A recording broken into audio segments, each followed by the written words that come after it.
Tonight, resources running out. Funding for programming at Arcade Mission is coming to an end. Plus, a new tribute to veterans. This truly is a place of reflection and in some ways actually a place of fun. Construction underway at Springbank Park. And storm aftermath. Really, they're taking a risk if they want to swim. Grand Bend deemed unsafe for swimming due to high E. coli count.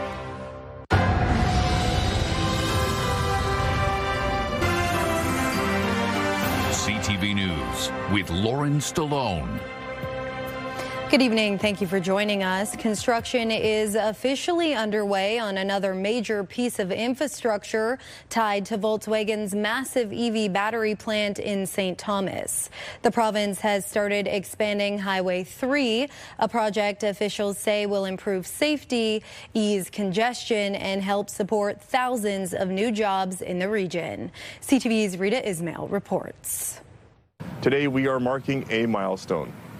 I'm happy to announce that construction has started to expand Highway 3 in St. Thomas. That expansion is part of a $31 billion investment over 10 years to build, repair, and expand highways, roads, and bridges across the province. These projects will provide a direct connection from Highway 401 to St. Thomas, supporting residential, commercial, industrial growth throughout Elgin County.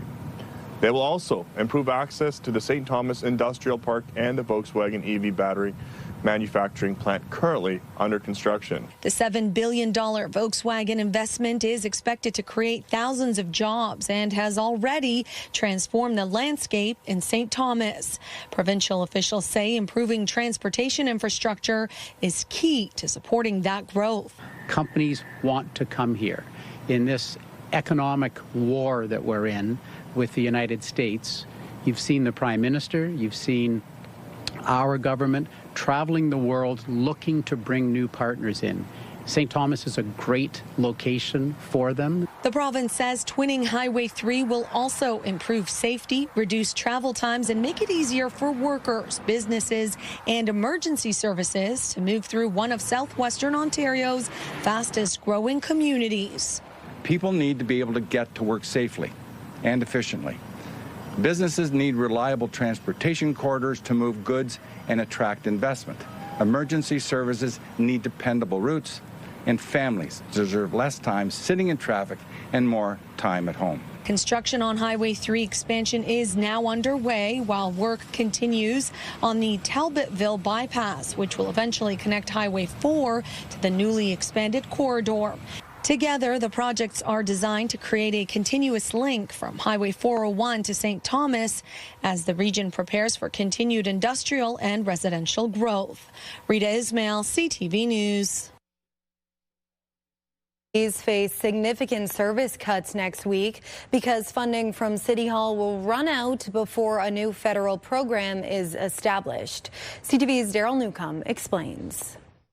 We're seeing anywhere between 200 and 400 people through these doors each day that we're open. Arcade Street Mission's daytime drop-in space is back in a funding crisis, jeopardizing the basic needs of hundreds of unhoused Londoners each day, including access to food, bathrooms, showers, and laundry. 4 to 8 hours of service per day.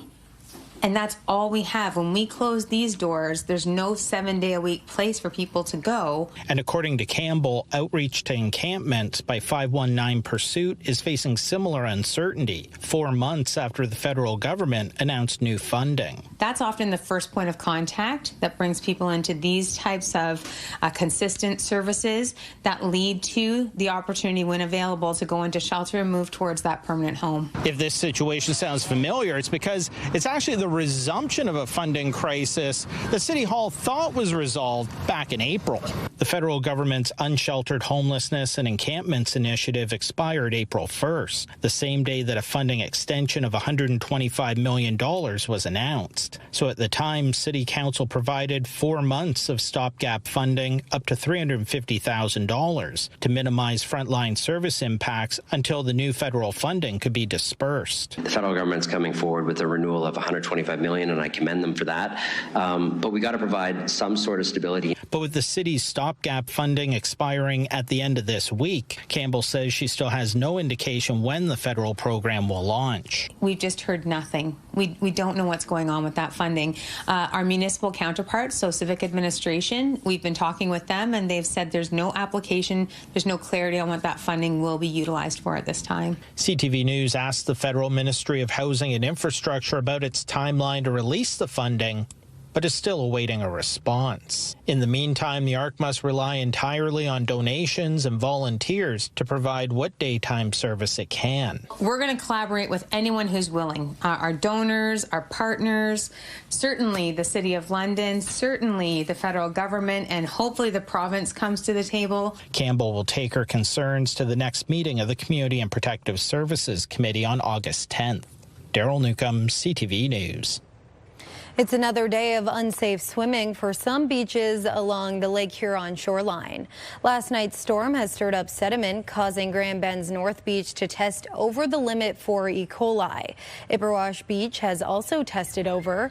Godrich's main beach remains unsafe for swimming from last week. Health officials say even if a beach isn't posted, it doesn't mean it is entirely safe to swim in. If you can't see the bottom and it's wavy and there's been a storm 2 days prior, then consider it probably high for E. coli. Really, they're taking a risk if they want to swim. What could happen is that they could have diarrhea or get infections of the skin, nose, eyes, throat. Good evening. We had a weak cold front come through early in the day. We had a few showers before sunrise. As we pushed through the afternoon, though, we got into some sunshine and temperatures climbing into the mid-20s. Midwestern Ontario a bit cooler from 20 to 21 degrees, and the winds a bit breezy out of the north. Now, we did have a pop-up shower in and around Belmont and Elmer. However, the rest of the region seeing some sunshine. A bit of a humidex, feeling close to 31 in London on the hour. We have high pressure in control. That will keep us in the clear tonight. Comfortable conditions right across the area. As we take a look at our satellite radar, there's that little pop-up shower I was talking about. Other than that, skies will be clear. Coming up, I'll take you through the forecast and we'll look ahead to the holiday weekend. Lauren? Thanks, Julie. An area First Nation has launched into an agreement with a private healthcare group to bring an addictions and mental health care facility. As Jerry Dewan tells us, the center would be the first of its kind. The plan is to build a 150,000 square foot treatment center with 150 beds. We're creating not only a treatment center, but an economic opportunity for Chippewa at the same time. Chippewas of the Thames Chief Joe Muskokamon says the First Nation has partnered with Honos Health in what is being called a new model for public-private health care. We blossomed and evolved into thinking about how this would work in the First Nation, and then we start talking about how, in fact, we could duplicate this kind of modeling so that it could go to other First Nations across Ontario and Canada. Honos was established 2 years ago, and this is the first agreement of its kind for the company. Co-founder Eric Andrade is aware of the debate around private health care, but insists the focus should be on quality of care. We establish metrics that have real teeth, that really hold the organization to account to ensure that we're providing a quality service.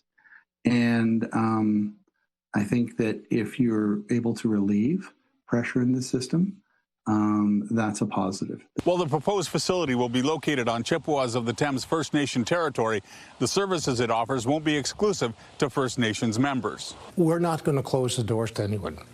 Anyone that's struggling and needing help will be available for them. Ms. Kokomon says the focus will be on treating addictions, but also trauma-based mental health issues like PTSD. He says it will feature a two-eyed seeing methodology, an approach that braids Indigenous and Western clinical approaches. A broader range of experience with our own healers and our own medicine people and our own knowledge keepers, and so that we can have this discussion as human beings. Ms. Kokomon and Andrade say funding partners still need to be worked out and government support needs to be secured. The goal is to open by 2029. It takes 3 years to build a facility. It'll be in the range of 200 people building the facility. Andrade says once it's open, the facility would employ about 185 people. Muskokamon says it will create jobs and training opportunities for Chippewas of the Thames members. On Chippewas of the Thames, Jerry DeWan, CTV News. A homeless man in St. Thomas has been sentenced to 5 years in prison in relation to a downtown arson last year. The massive blaze destroyed a vacant heritage building at 616 Talbot Street in July of 2025. The fire caused $1 million in damage. Joseph Penfound pleaded guilty to arson earlier this year.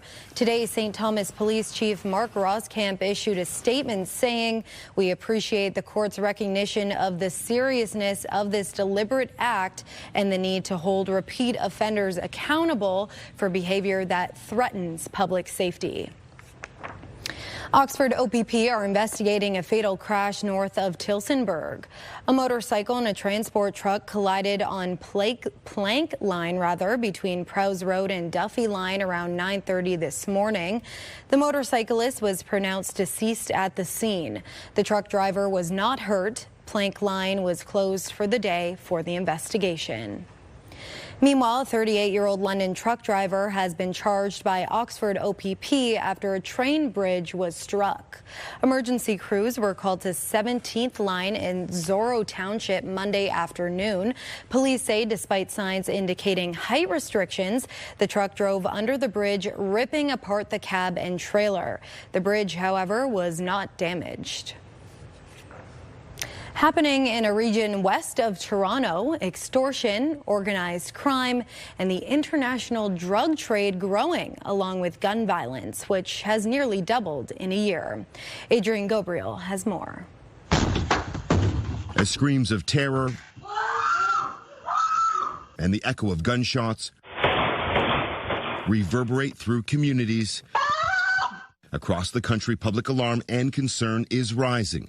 While a Statistics Canada report released this month shows that both non-violent and violent crime is down across the country on a per capita basis, there are still pockets of violence plaguing Canadian communities. In Peel Region west of Toronto, the number of shootings has nearly doubled in the first 6 months of this year when compared to the same period in 2025. The number of home invasions that peaked during the first 6 months of 2024 dropped last year, but have remained persistent so far in 2026. 5:30 in the morning, I hear this big smash. I'm like, okay, I'm getting broken into. Sam McDaddy calls Peel Region home. His company is the official real estate brokerage of the Toronto Raptors. He's using his voice as a community leader to share his story. And there's 7 people with guns, so I was like, yeah, this is pretty serious. In July of 2023, McDaddy was asleep in his home in Mississauga, Ontario, when in the blink of an eye, he became a home invasion victim. Very frightening. The criminals grabbed his car keys and smashed through his gate as they fled. A year and a half later, McDaddy found himself the victim of another violent crime. I get in the car, all of a sudden the door opens, 2 young guys, get out, give us the keys. So carjacking. CTV News sat down one-on-one with Peel Region's Deputy Chief of Police. Our shooting numbers are up this year. The reason for that increase is absolutely connected to extortions and also organized crime and the international drug trade. While admitting the challenges with guns and gangs, the deputy chief also believes that social media is exacerbating the public's fear. The way that we consume information about our community has changed. So very quickly, one incident becomes everybody's reality. Though the lived experience of McDaddy that resulted in him purchasing 2 police-trained guard dogs has left him feeling unsafe. And now this is twice now in 2 years. I mean, what's this country become? Like, this isn't the Canada we signed up for. How our people feel in our community and the fact that they need to feel safe is as important as them statistically being safe. We are absolutely in this fight with our community together. Police here reiterate their belief that the new abilities that will be at their disposal to track digital evidence through Bill C-22 and their ability to keep people behind bars for longer through Bill C-14 will keep communities here in Peel Region and across the country safer. Adrian Gabriel, CTV News, Mississauga, Ontario. Sarnia police are looking for 2 suspects following an early morning robbery. Police were called to a business on Wellington Street just after midnight.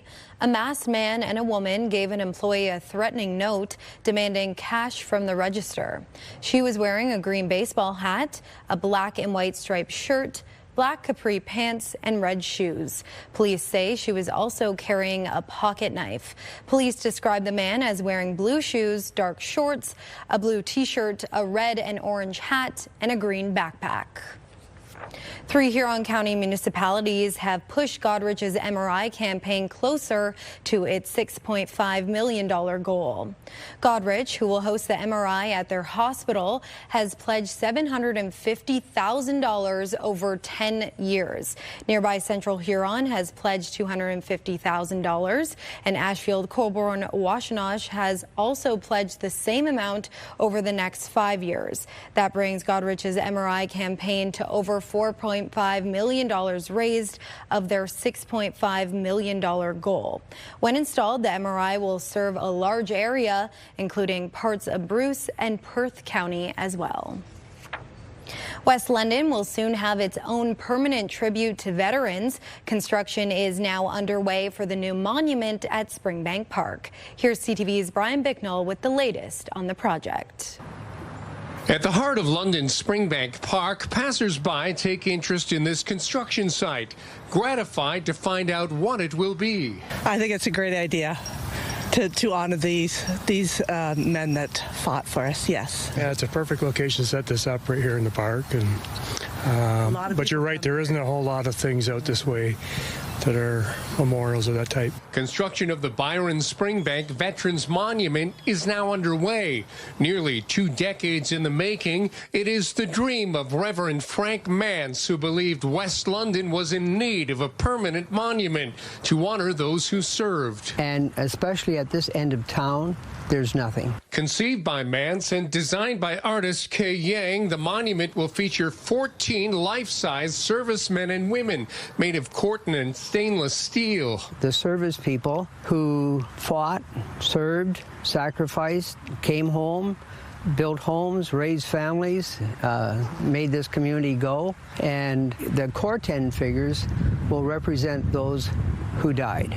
The $450,000 project is paid for mostly through private financial and in-kind donations, with the city providing space for the monument. A lasting tribute to those who served and paid the ultimate sacrifice, but with the 1,000 people who pass by here each day, it's also an opportunity to educate. Former Mayor Ed Holder is part of the project team. He says placards with QR codes will be set up around the interactive display to enhance visitor understanding. This truly is a place of reflection, and in some ways actually a place of fun, because as you know, with all the grounds around it, we're going to have this is going to be a very active community space. The group continues to raise funds selling commemorative monument coins, so that individuals could have a lasting memory of this special place. A dedication ceremony is set for October 3rd, and the Byron Remembrance Day service will also be held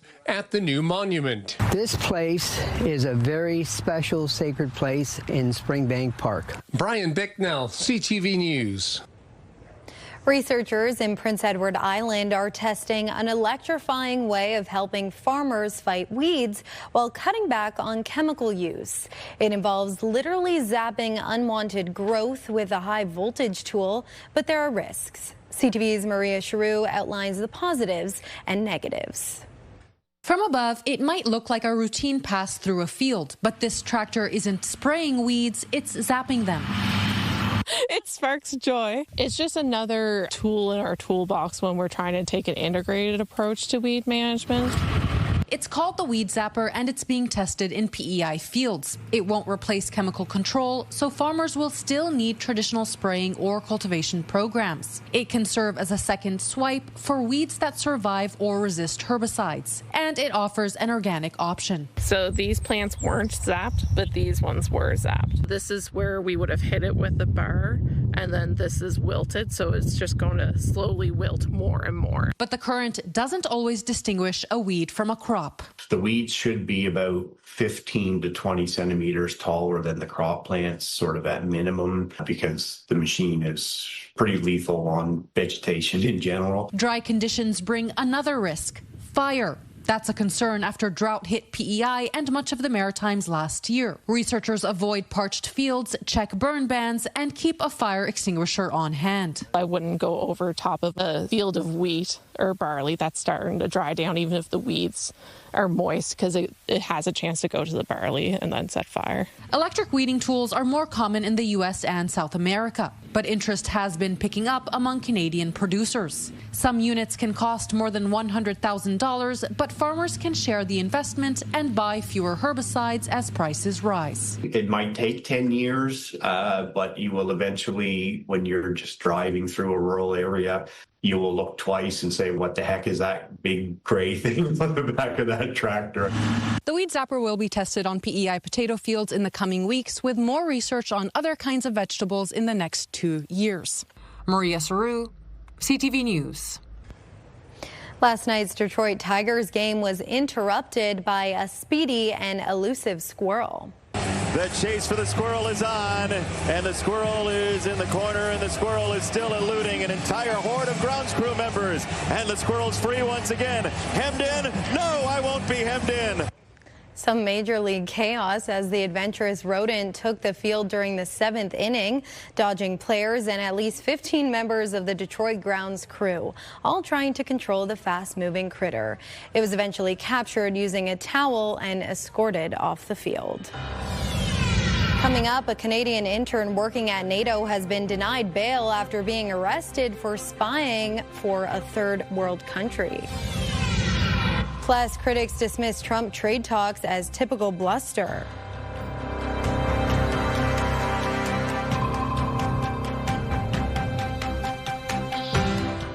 Download the CTV News app and stay on top of local stories as they unfold. We begin tonight with Ontario's latest. Customize your feed and watch live wherever you are. CTVLondon.ca, your home for news. A Canadian intern accused of spying for a third country while at NATO military headquarters has been denied bail. CTV's Judy Trin on what we know about the alleged spy. A Canadian intern will remain behind bars after being denied bail. The woman is accused of spying at NATO's strategic headquarters in Mons, Belgium, known as SHAPE. The suspect allegedly worked for an unnamed third country and is a member of a criminal organization. NATO interns are usually screened by member countries. In Canada, CSIS and the RCMP would be involved in the vetting. I don't think it's worrisome.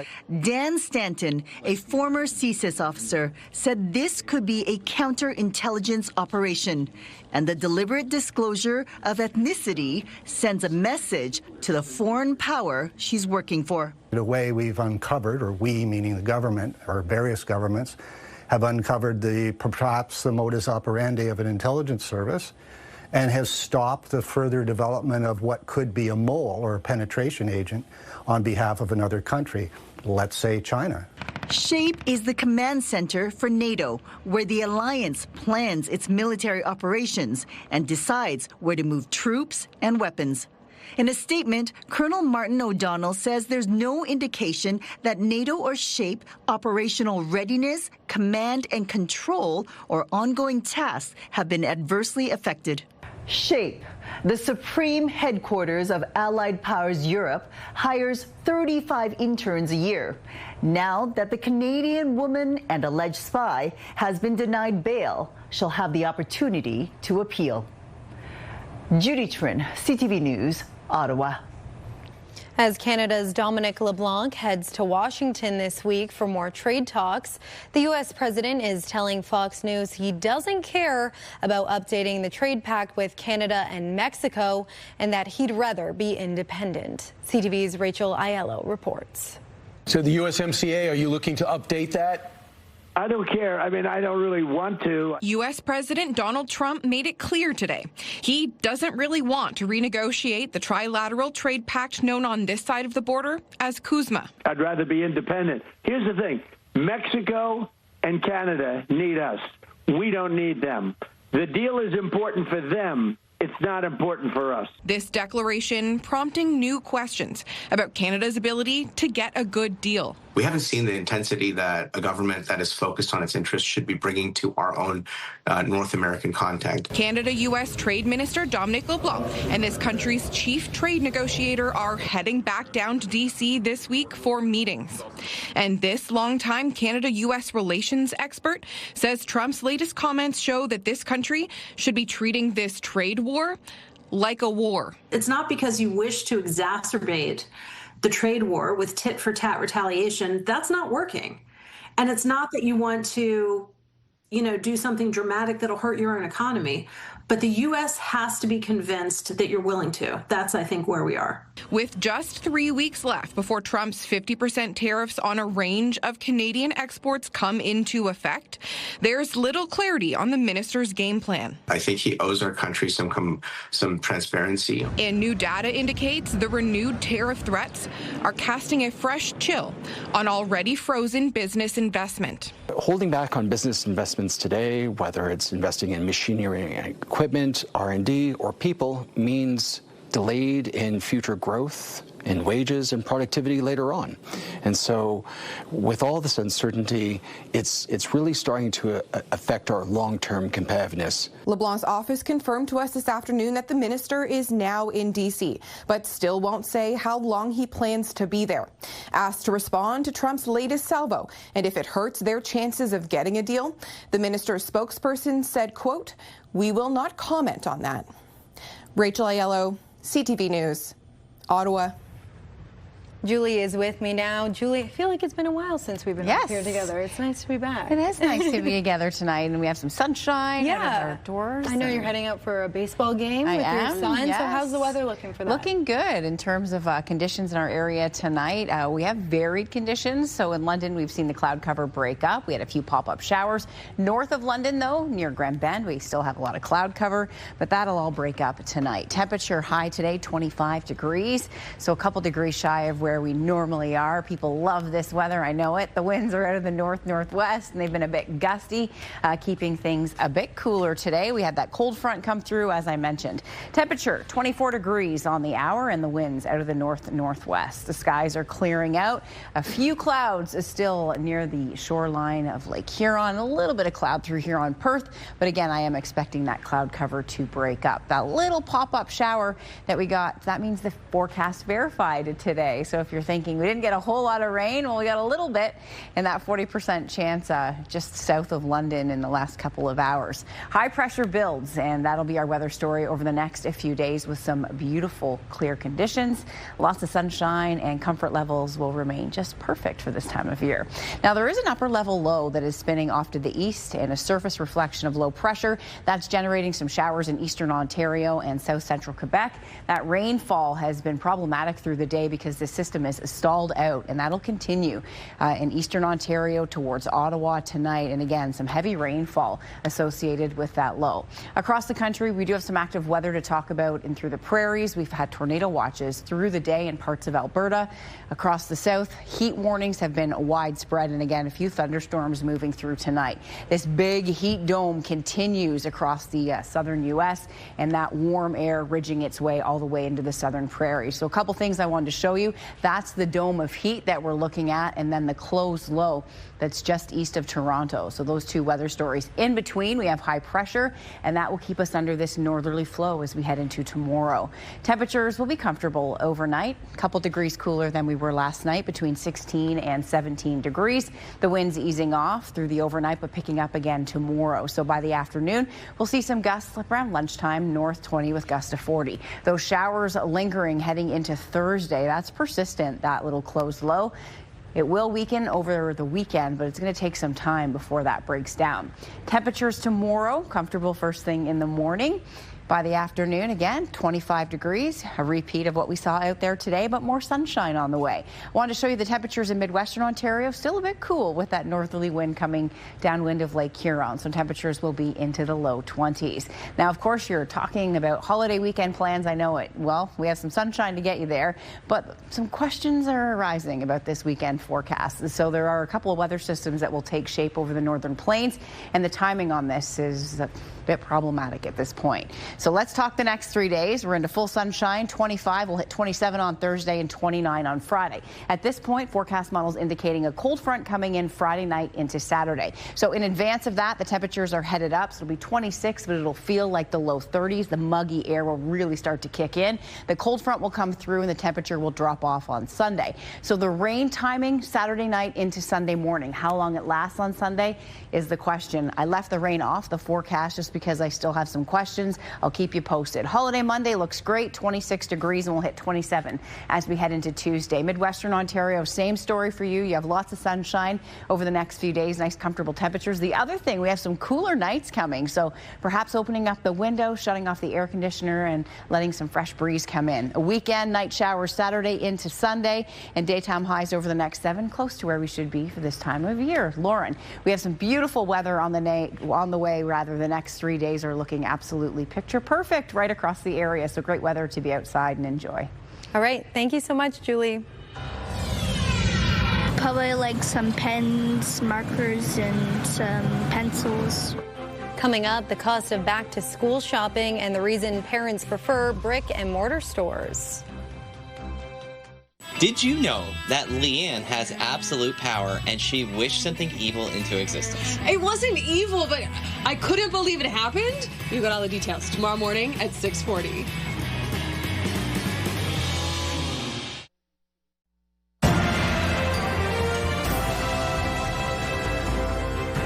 Despite the cost of many grocers staying steady or even dropping this month, the price of protein is on the rise. New data released by Dalhousie University found that prices in the meat and fish category increased by 6.5%, adding nearly $6 to the average grocery bill.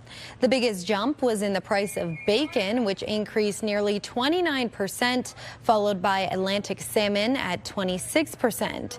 However, the price of chicken breast was down nearly 27%. July is coming to an end, and some families have already begun their back-to-school shopping. New data shows parents prefer going to a store to buy the essentials rather than shopping online. CTV's Camille Wilson has more. Thank you. Catherine Morin and her granddaughter, soon-to-be 5th grader Amelia, are getting a head start on back-to-school shopping. They have a list. Probably like some pens, markers, and some pencils and erasers and stuff. Maybe a pencil case. And a budget. How about $40? Because it's our first day shopping. And she's got a dad and an aunt and, and my mom. Family's big. New data from the Retail Council of Canada shows when it comes to school supplies, parents prefer in-store shopping, 99% of them. We know that, according to the survey, parents do research digitally and compare online, but physical stores do remain central because families want to see the products. They need to confirm availability. I like it in store myself so you can see what's out there. Yeah. More variety. For this kind of shopping, nothing beats being able to touch the product. Definitely in store. We like to test out our product. In store, you get to try it out, see how it feels, backpacks especially, check out the markers. We like to make sure we're getting the good products. Back to school shopping is a giant business in Canada worth about $4.5 billion. Parents can pay between $600 and $750 a year, including electronics like a computer. The data shows people using digital flyers and online to check reviews and compare prices. I'll go online and get the inspiration, but then I'll probably go in person as well. Shoppers choosing to wait for promotions, comparing costs, and finding deals. Some things might not be in the budget. Parents are expecting to pay more this year than last year. I would like to watch prices. They do not care about prices. There's school shopping, either the tools for the classroom or clothes and stuff like that too. So how did Catherine and Amelia do with their $40 budget? Closer to $80. No. cost us twice as much as we're aiming for. Still, they found what they needed. Camille Wilson, CTV News. A new report says an oil pipeline to the BC coast may boost the Canadian economy, but not as much as some people think. The report from TD Economics says the success of a new West Coast pipeline will rely on more exports to Asia. The report warns that demand could flatten because of the growing adoption of electric vehicles and clean energy in China. Canada's main stock index drove further into record territory today. In Toronto, the TSX gained 182, and in New York, the Dow added 537, but the Nasdaq fell 55. The Canadian dollar is up a modest 0.06 of a cent, and on commodity markets, gold lost $38 an ounce, and oil dropped $3.35 a barrel. And when CTV News continues, the Big Apple makes a bid to bring Canadian tourists back to New York. It's Jeff, KP, and Backstage Ben in the morning. 3 awesome people that want to start your day or finish your overnight shift. You'll laugh, you'll text, you'll call, you'll scratch your head, and maybe even beat Backstage Ben. Weekday mornings from 5:30 to 10. Listen live on the iHeartRadio app or at 97.5 Virgin Radio. More than 150 wildfires are burning across Ontario, including the largest fire in the province's history. The massive fire has been dubbed Thunder Bay 36. It covers an area of more than 3,000 square kilometers. Recent rainfall has helped slow the fire, but officials say it remains out of control. At least 22 other fires are also considered out of control. Additional crews from Alberta have arrived to help with the firefighting efforts. Meanwhile, dry and windy conditions are hampering firefighters' efforts in British Columbia. It has grown significantly over the course of the last number of days, and while there was some precipitation over the last day, continue to be concerned with the direction that fire is heading. 2 fires near the village of Clinton merged over the weekend, with the flames now covering an area of roughly 630 square kilometers. Nearly 600 properties have been evacuated as a result of the fire. The Big Apple is making a major effort to attract more Canadian tourists before the end of the summer. New York City Tourism has come out with a Northern Neighbor deal, which includes 30% of at more than 85 hotels, Broadway shows, attractions, restaurants, and museums. The deal runs from August 18th through September 7th. They say the discount will help offset the current exchange rate. Meanwhile, Porter Airlines is also offering 20% off some flights to New York City. Canada is New York's second largest international market, with 820,000 visitors expected this year. The taste of one of Montreal's best-known restaurants is now contained in a potato chip. CTV's Olivia O'Malley has more on the partnership between the restaurant and a popular potato chip maker. This is a good one. I like those. The chip has Miss Vicky's signature crunch and tastes like a staple Nora Gray dish, something owner Ryan Gray never thought would be possible. To do a Nora Gray, flavor of Miss Vicky's chips, I mean, it was like we had to pinch ourselves. About a year ago, Miss Vicky's approached the 40-seat foodie destination to be part of its Ristoranti series. 3 new chip flavors created by Italian restaurants across Canada. Nora Gray in Montreal, Pizzeria Battiali in Toronto, and Ask for Luigi in Vancouver. It was an amazing process, actually. Really way more in-depth and scientific than you'd expect. The 15-year-old restaurant's menu changes with each season, but they ended up going with the flavor from a plate they've served since the start. Homemade spicy pepperoncini with freshly baked focaccia. Our focaccia that we do here is like a sourdough focaccia as well, so there's like a tanginess to it, and then you get the heat from the peppers. Recipe developers and tasters worked with the restaurant to recreate pepperoncini and focaccia in chip form. Gray, a salt and vinegar lover himself, says he had no idea what to expect, but was blown away by the final product, and so were consumers. There was just really and truly a tsunami of attention. When the flavor was first released last year, Canadians gobbled it up. They were selling out all over town and all over, like, in other cities also. Like, we were getting messages, people kept trying to get the chips from, like, come here to get the chips. The chips are back on shelves for a limited time. But if you want the real deal, Nora Gray is open Tuesday to Saturday. Go great with a glass of orange wine. Olivia O'Malley, CTV News. Tomorrow, the debate over data centers shifts to Strathroy-Caradoc as a public meeting is set for next week to have residents voice their concerns. That's tomorrow at 6.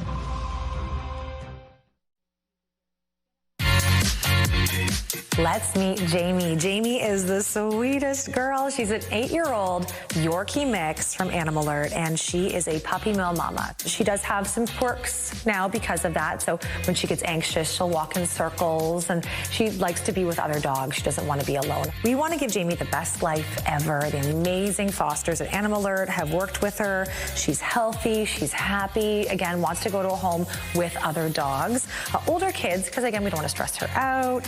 You can check out animalalert.ca. Follow them on socials as well, because Jamie is the sweetest soul. She hasn't made a noise since we've been here, and she's just a snuggle bug. So if you're looking for the sweetest Yorkie, she's so sweet to snuggle and cuddle and watch movies with, this is it. You can check out animalalert.ca, and let's get you home. If you're interested in adopting, visit animalalert.ca for more information. Summer and its beautiful colors. Thank you to Linda Sullivan for sending in this photograph. She took this at the Parkwood Hospital Gardens. Clear conditions overnight and comfortable temperatures heading into your Wednesday. Lots of sunshine, and we'll hold on to the sunny conditions as we head through your Friday. Thousands of homes in southern Japan have no power after a powerful magnitude 6.8 earthquake rocked Kumamoto to prefecture. The full extent of damage is not yet known, but early indications are that at least 50 people have been injured. Numerous power outages and fires have been reported, and multiple buildings are damaged. More than 150,000 people have been told to go to evacuation centers. No abnormalities have been reported at nuclear plants in the region. A tsunami warning was issued but was lifted 2 hours later. Firefighters scrambled to get massive wildfires under control after forcing tens of thousands of people to evacuate across France and Spain. The fires come as Western Europe races for yet another heat wave. Drone footage released by Spain's Civil Guard shows flames closing in on towns and villages in central parts of the country. Meanwhile, fire crews in France are gearing up for another tough fight as both countries brace for more soaring temperatures and dry conditions. Doctors say they are seeing a spike in eating disorders among young people. Physicians say the problem becomes more common during the summer months. CTV's Sweena Rassi reports. Summer is the season many look forward to, but for some, it's the hardest time of the year. Dialogue, a Montreal-based virtual healthcare provider, is seeing a 57% jump in consultations for eating disorders. It's a problem that is seen most often in the summer. Dr. Mark Robbins says changes in routine, a lack of school support, and the pressure of having a beach body explain the rise. This is cyclical. It is a seasonal variation that we observe. The numbers are even worse for young people. Consultations are up 73% for people aged 17 to 25. Lise André-Massé at Anorexia and Bulimia Quebec says nearly 300,000 people in the province live with an eating disorder. We know that the first sign can start at 4 years old. She says eating disorders can affect anyone. Men, she says, are often more pressured to look muscular, whereas women feel the need to look thin, especially on social media. Last summer, the hashtag Skinny Talk was banned on TikTok because it encouraged eating disorder behaviors. We reach out to TikTok and say that it's something that should be banned. Now, if you type Skinny Talk, what comes up are helplines, including one from Anorexia and Bulimia Quebec. But the problem doesn't just go away. But they reinvent themselves. So the fact that this is there, it's concerning. Eating disorders are complex and in some cases deadly. And with summer in full swing, experts say reaching out for help is crucial. Sweena Rassi, CTV News. After the ribbon cutting and opening day, we're finally able to dig into the security features of the Gordie Howe Bridge. CTV's Michelle Molesky explains. This is Detector Dog Unique. One of the many new hires for the Canada Border Services Agency, now manning the Gordie Howe International Bridge. Trained in the detection of narcotics and firearms. And CBSA uses what we call a passive indication system. So these dogs are trained to sit when they see something or smell something. Here at secondary inspection, staff are now equipped with plenty of space for all travelers. We have a very nice waiting area for asylum claimants that might arrive. And then a little bit further down, we have a dedicated bus processing area, which allows us to be extremely efficient and make sure that we can process high volume buses in a dedicated way. There are also 4 specialized bays in the CBSA garage. You can use the different filters. There's a jar with an anomaly inside, so we'd want to take a closer look at that. Here they can search baggage just like at the airport. Simulated narcotics, kilograms of cocaine, simulated cocaine.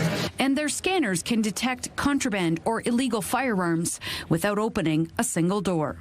So you can see the outline of a gun. On the commercial side, the Gordie boasts the most examination bays with 14 in total. And they're doing away with the mobile X-ray technology. This fixed LSI building allows us to run 24/7 and take a non-intrusive look at any vehicles, identify any anomalies such as suspect narcotics or other things that we might want to interdict, and we can keep truck traffic moving faster by doing that. Traffic patterns are monitored by operator Bridging North America, which will coordinate with CBSA should any of the lanes need to shift from traveler to trucker or vice versa. We do have flexibility in the lanes, so we can do up to 19 passenger traffic vehicles or 16 commercial truck traffic vehicles. Michelle Molesky, CTV News. That's our time tonight. For your latest local updates, you can always head to our website. Our next newscast is tonight at 11.